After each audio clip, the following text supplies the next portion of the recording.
friends. This is my favorite artist. A lot of my students say, Mrs. Smith, what's your favorite artist? Well, Thomas Cole's Stages of Life.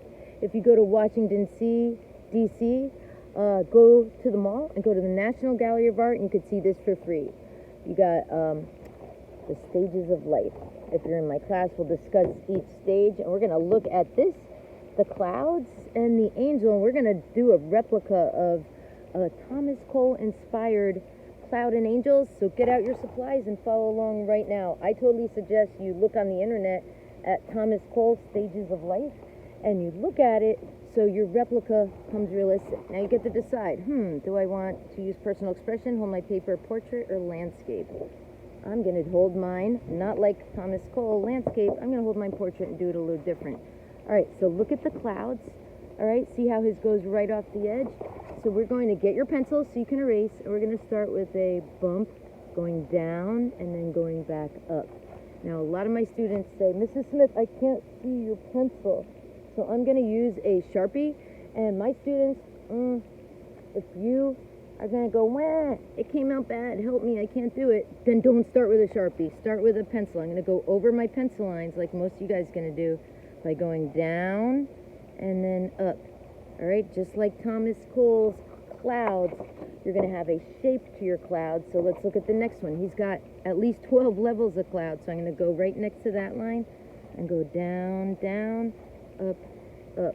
All right, see my 2 layers of clouds? Now I'm going to do a 3rd layer of clouds. And I even had a student say, can I do more clouds? I said, sure. The more you do, the more depth it'll give. So I'm going to do 1, 2, 3, at least 3 layers of clouds with my students. Next, I'm going to have you look at an angel.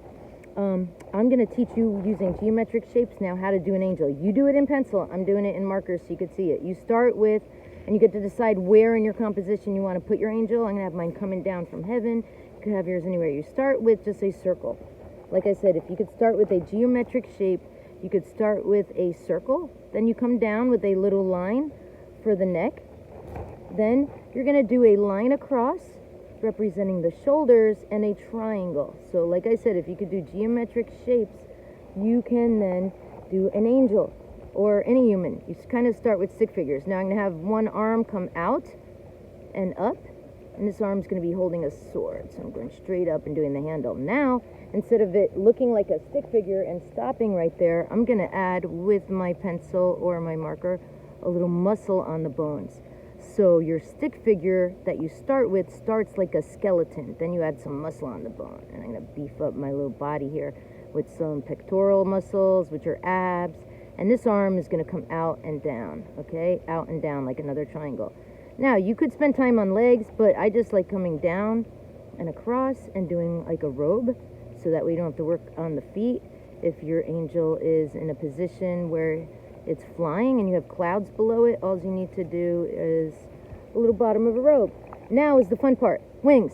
Okay, we looked at bird wings. So you come at the shoulder, you come across and out. You do the top of the wing, other shoulder, across and out. You get to position your wings however you want. Then you look at the bottom where it's going to attach in the body, and I like doing a little dot, dot, dot over so I know where to do my feathers. Now starting at the top, I'm going to come in and do a feather at the time. Now, if you've had me for birds, you know that we look at the real wings of the birds and do feathers. All right, other side, I try to dot, dot, dot where it'll connect it into the back, so I know that I could start at the top and slowly come down a feather at a time. All right, we have our angel with the wings and our clouds. Now, we are going to get, I'm doing it with watercolor, but if you're in my class or we're working with canvases, we'll have a day we do this with acrylic as well. Now we're going to get your watercolor. I say start with a fat brush if you're going to start with the clouds, and look at the source. Thomas Cole starts dark and gets lighter, so whatever color you want to do your clouds with, let's get your water, mix it up, and instead of just quickly dunking it into the color to get a really, really dark cloud in the foreground, what's your favorite color? You get to mix. I'm mixing it up like the way you mix cookie dough or soup.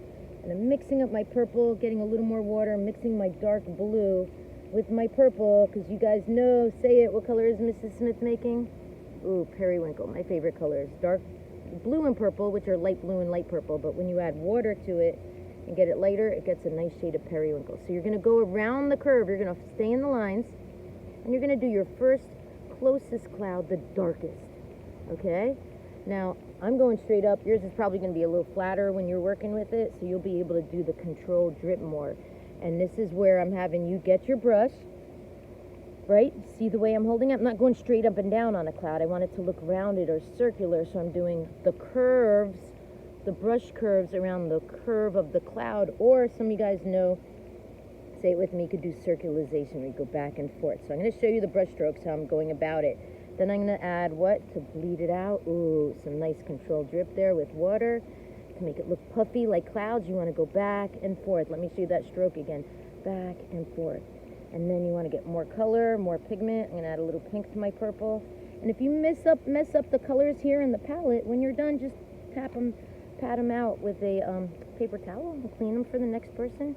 So I'm going back and forth, feathering or blending, and I'm adding what? Water. And that's where, instead of dripping it off the paper, you can see I'm going back and forth in circles. I'm going to rock and drip it in the direction I want it to go. Okay, I'm going to drip it up. So my darkest color now, right, the darkest color is the bottom cloud.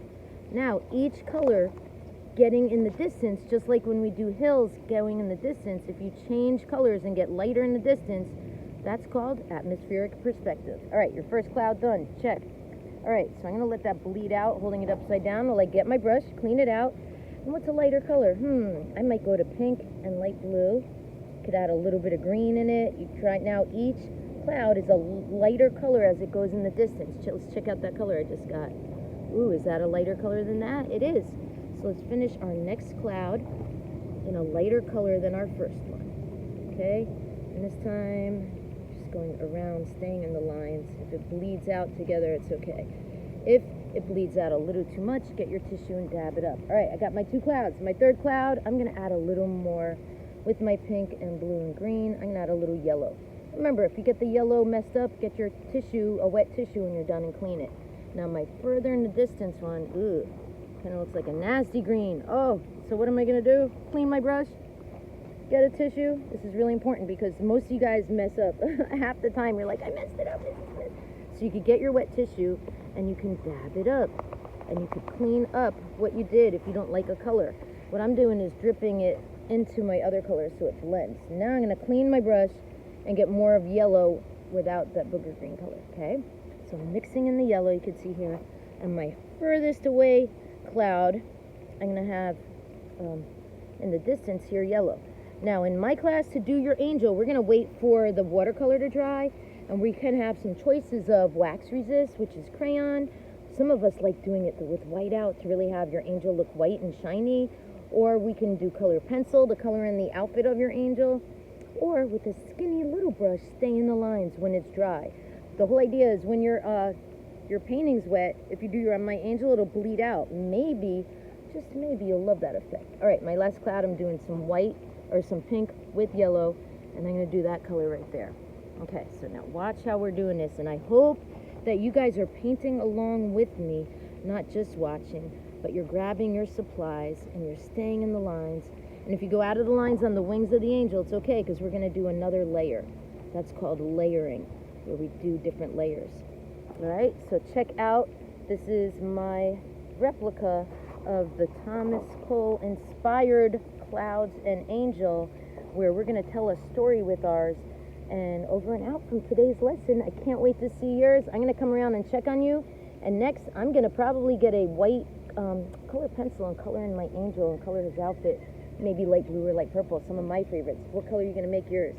Over and out.